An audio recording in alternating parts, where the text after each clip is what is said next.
presidente Jair Bolsonaro sobrevoou as áreas afetadas pelas chuvas em Pernambuco e, na sequência, concedeu uma entrevista coletiva. Questionado sobre uma possível falta de diálogo com o governador do estado, que se queixou de não ter sido convidado, o presidente disse que não concorda em politizar catástrofes e afirmou: "O momento não é de fazer política. No momento de crise, você vai atrás para ajudar. Não fique esperando ser chamado." O presidente acrescentou: "Num momento desses, tem que esquecer a questão política e vir trabalhar de fato. Tem que arregaçar as mangas e dizer que está empenhado em defender e minorar o sacrifício e as dores de seu povo." O presidente lembrou ainda que os governadores receberam vultosos recursos para lidar com a pandemia, independente de partido, e lembrou a responsabilidade dos governadores em piorar a situação econômica da população com a política do fique em casa e com aumentos no ICMS.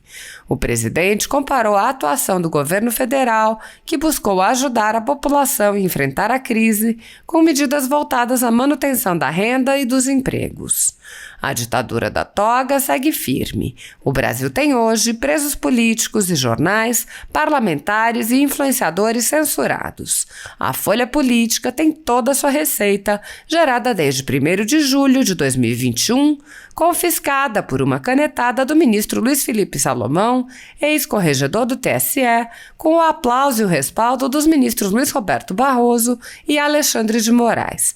Além disso, todas as receitas futuras do jornal obtidas por meio do YouTube estão previamente bloqueadas. Há mais de 10 meses, todos os rendimentos do jornal estão sendo retidos sem justificativa jurídica.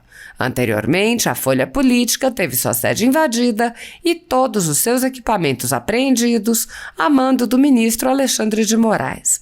Mesmo assim, a equipe continuou trabalhando como sempre, de domingo a domingo, dia ou noite, para trazer informação sobre os 3 poderes e romper a espiral do silêncio imposta pela velha imprensa, levando informação de qualidade para todos os cidadãos e defendendo os valores, as pessoas e os fatos excluídos pelo mainstream, como o conservadorismo e as propostas de cidadãos e políticos de direita.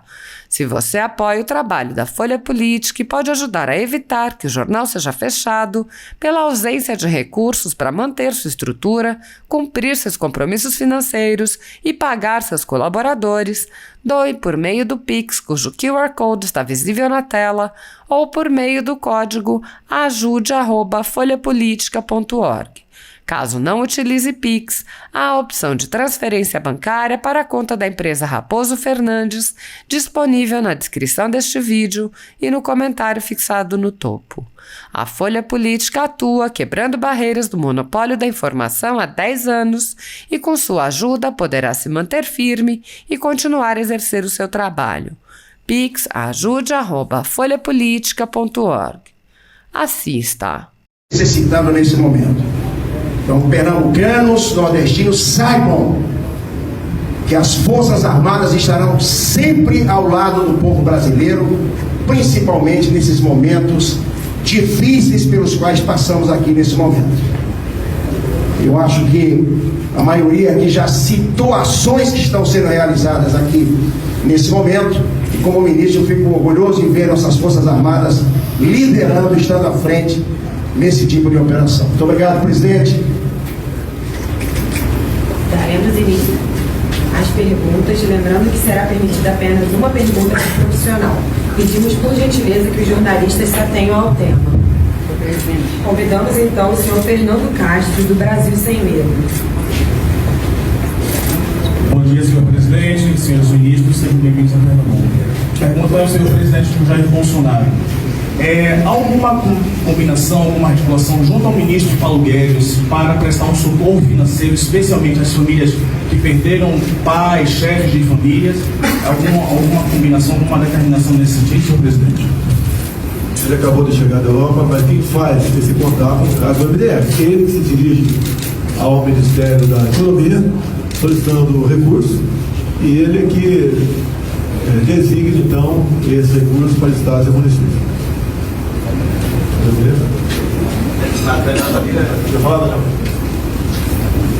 Bom, como eu disse, a gente tem recurso para auxiliar, inclusive na reconstrução de casas que tenham sido destruídas. Quanto a linhas de crédito, eu pedi para a equipe começar um estudo, no início de estudo, para propor ao ministro Paulo Guedes que leve ao Conselho Monetário Nacional uma proposta de criação de linha emergencial com recursos do Fundo Constitucional do Nordeste para atender a pequenos agricultores, empresários que tenham tido problema em razão desse desastre. Tem muita gente, muitos pequenos produtores que perderam toda a produção nesse momento.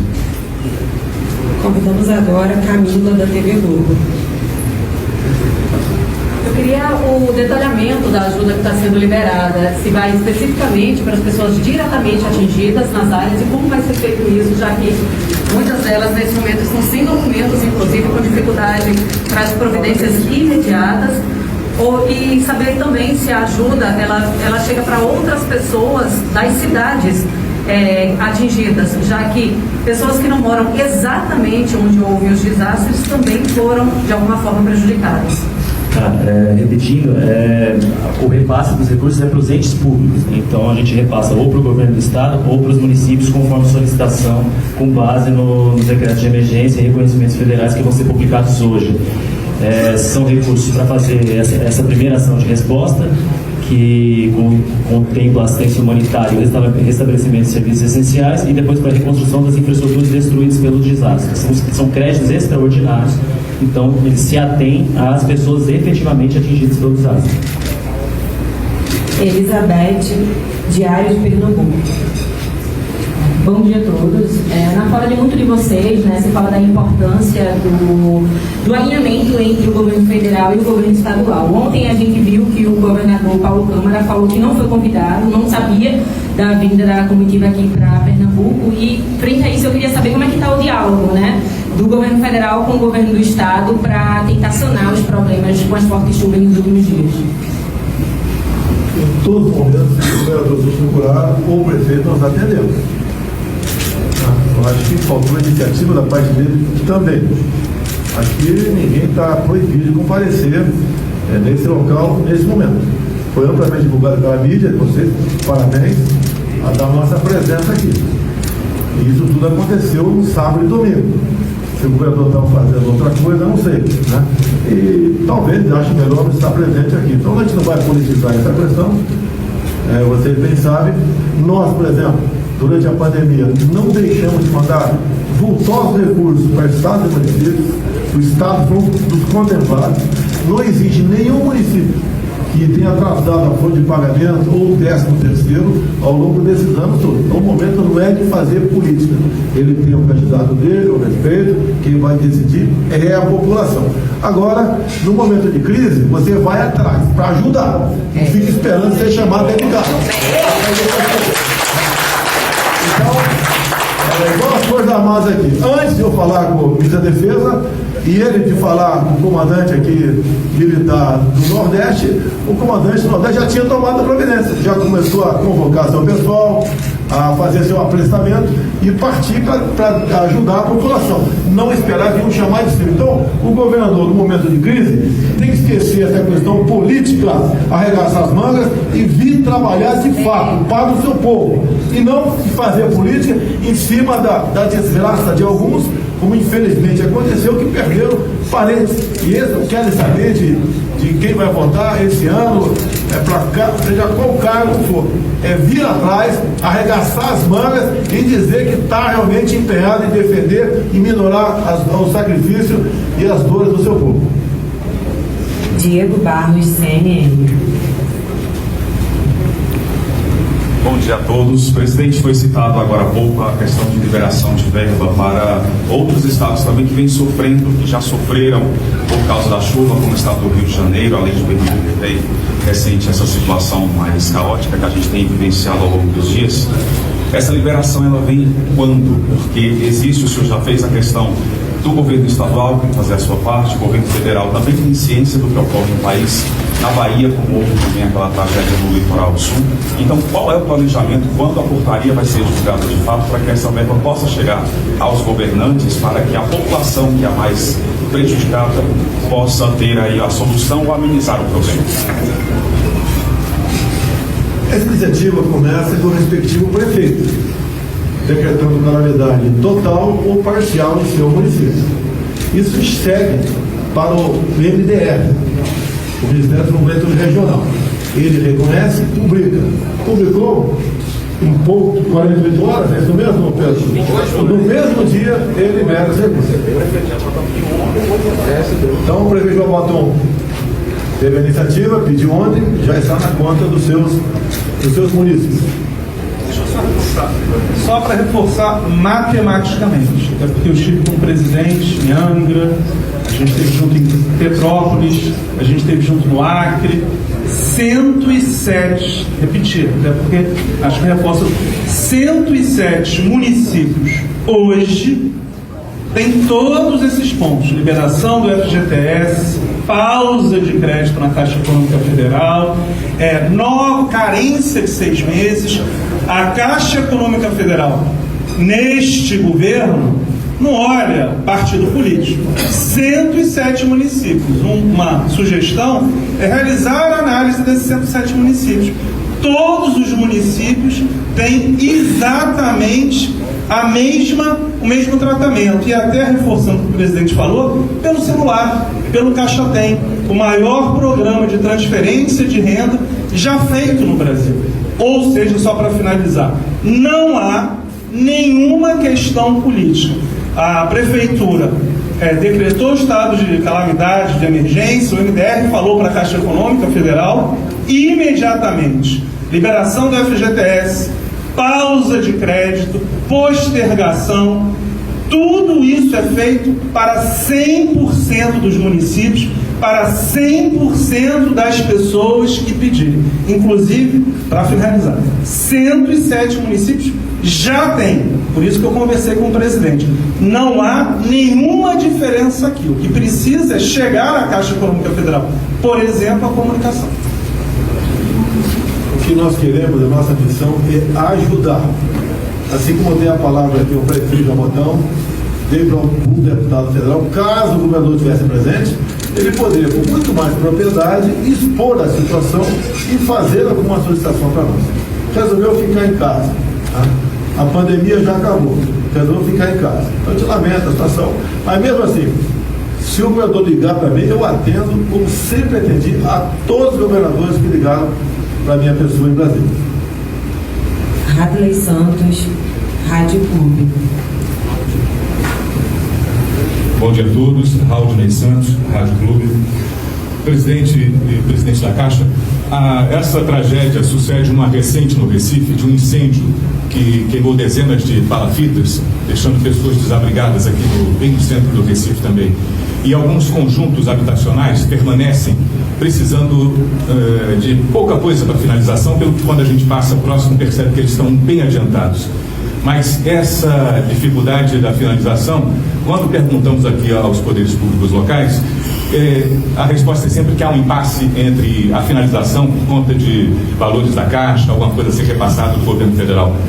É possível que isso seja adiantado, já que há necessidade não só pelas famílias que sofreram na perda das suas residências nas palafitas, como agora também tantas outras que foram destruídas nessa tragédia?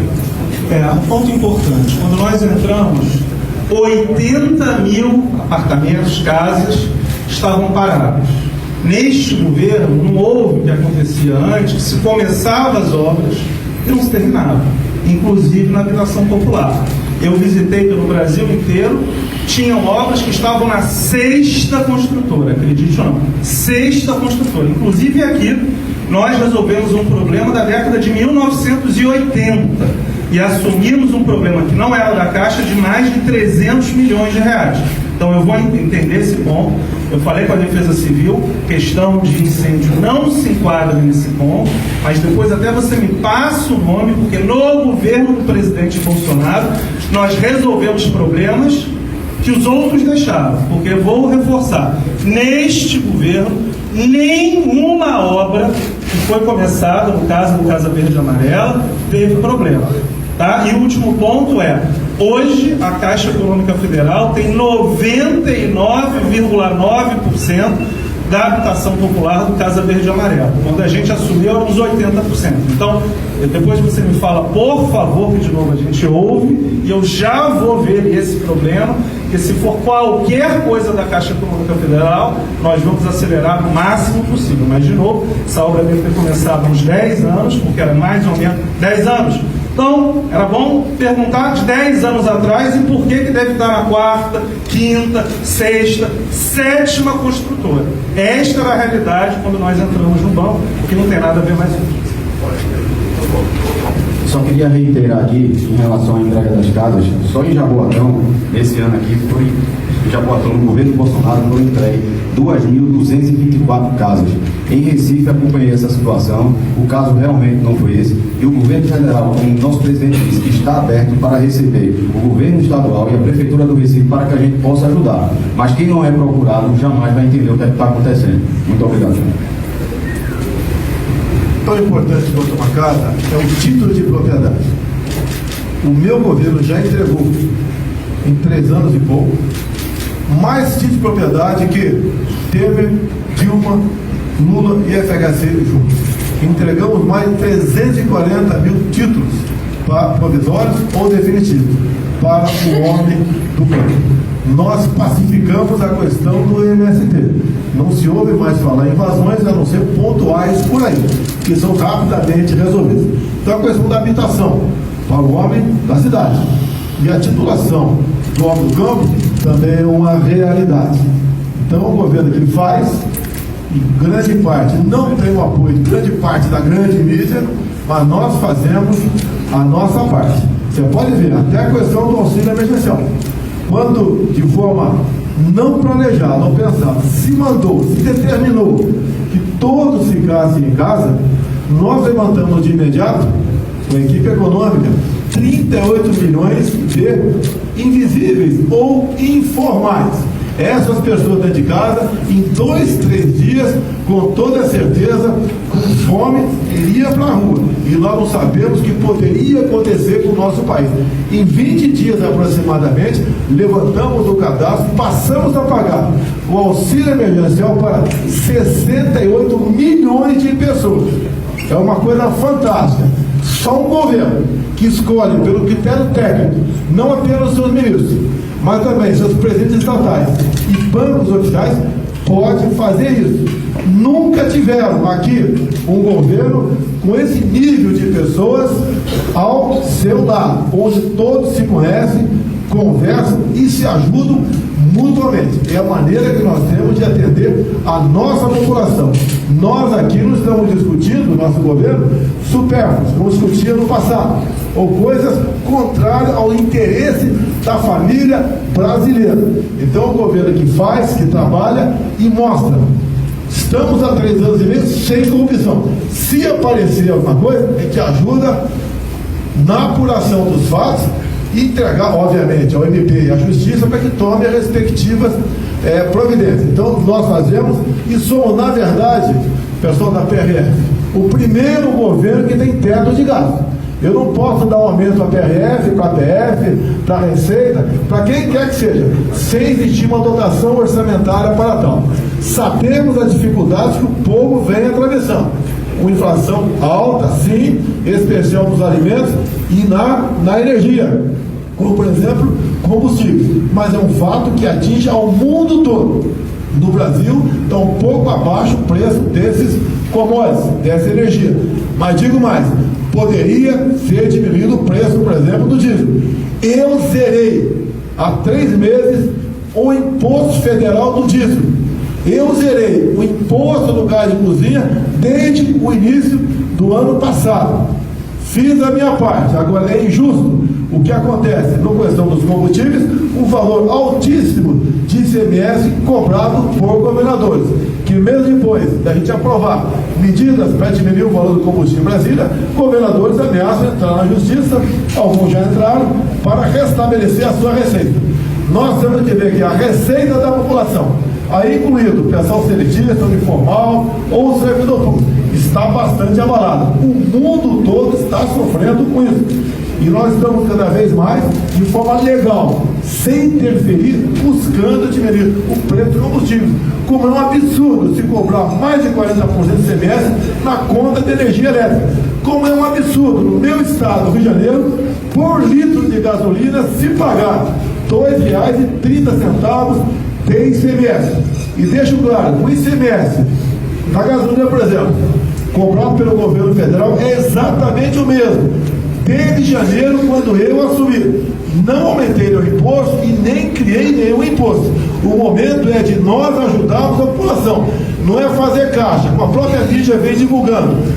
A caixa abarrotada de muitos governadores que não se sensibilizam para com o problema da população. E deixo claro, é um crime se cobrar R$1 de ICMS por litro de óleo diesel. Como eu apelei o mês passado, a Petrobras pode quebrar o Brasil com isso. E os governadores, que há 4 meses, decidiu um projeto que não era meu, mas nós apoiamos, em diminuir o ICMS do diesel, que estava em torno de 70 centavos, diminuiria para 40, mas na verdade passou para R$1. Um comum acordo do CONFAS, que sempre lutou por interesse do respectivo governador e não pensando na economia popular e na população brasileira. Então, nós fazemos uma política não diferente da boca para fora. Fazemos na prática essa política que, deixa bem claro, se fosse um outro no meu lugar, com toda certeza, teria decretado um lockdown nacional, proporcionando uma desgraça em nosso país, porque o povo não aguentaria ficar dentro de casa e essa consequência ia recair em cima do seletista, que nós conseguimos, com 2 programas, o programa e o bem, mantê-los empregados. Congelamos, sim, por 1 ano e meio o salário do servidor. E a proposta do senhor Rodrigo Maia, que estava na iminência de ser apresentado, e a proposta era cortar em 25% os proventos ou a remuneração de todos os servidores dos 3 níveis. Nós optamos na outra linha, congelamos por 1 ano e meio. E esperamos a oportunidade para não só reestruturar carreiras, bem como conceder reajuste. E deixo claro, governadores têm conseguido reajuste para os seus servidores, concedido sim, parabéns, porque tem dinheiro dado pelo governo federal. Agora, quem está numa situação bastante complicada sou eu. O ano passado nós tivemos um extra de arrecadação, 300 bilhões de reais, mas não posso usar R$1 sequer para qualquer outra despesa, porque tem a tal da lei do teto. E nós queremos, não, nós somos escravos da lei. Não vamos buscar alternativas, subterfúgios, incorrendo em crime de responsabilidade para atender quem quer que seja. Reconhecemos o trabalho de todos os servidores, aqui a PRF, a PF e tantos outros, mas, no momento, está bastante complicada a situação. E digo a vocês, publicamente, PRF, o grande problema não é o nosso lado, é colegas, outros servidores que não admitem reestruturar vocês sem que dê aumento até possível para o outro lado. Então, estamos fazendo a nossa parte.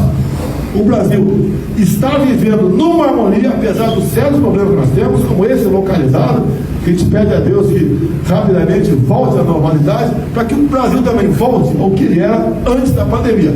Está voltando, mas que volte o mais rápido possível para o bem de todos nós. Para finalizarmos, Vitor da Globo News. Olá, bom dia a todos. Presidente, aproveitando que o senhor acabou mudando um pouquinho de assunto, o Conselho Federal da OAB está pedindo a prisão cautelar dos PRFs envolvidos na morte do Genivaldo lá em Sergipe. O senhor é a favor? Qual que é a opinião do senhor sobre isso? Em relação aos fatos ocorridos em Sergipe, os processos, tanto o processo administrativo no âmbito da PRF quanto o inquérito policial no âmbito da Polícia Federal foram instalados, os procedimentos estão acontecendo, a apuração será a mais breve possível e enquanto não houver a finalização desses procedimentos, não há o que se dizer, não há o que se falar. Tinha que ser feito pelo Estado, já foi feito e agora é aguardar a finalização. O que o presidente considera? Eu lamento o ocorrido há 2 semanas aproximadamente, com 2 policiais federais que, ao tentar tirar um elemento da pista, ele conseguiu sacar a arma de um deles e executou os 2. A Globo News chamou esse bandido de suspeito. E o outro policial, de outra esfera, ao abater esse marginal, vocês realmente foram uma linha completamente diferente. Então, o caráter isonômico vai ser seguido a lei. Lamento o ocorrido nos 2 fatos, nos 2 episódios, lamenta muito o ocorrido e vamos, de acordo com o órgão competente. No caso, vocês citam o órgão, né?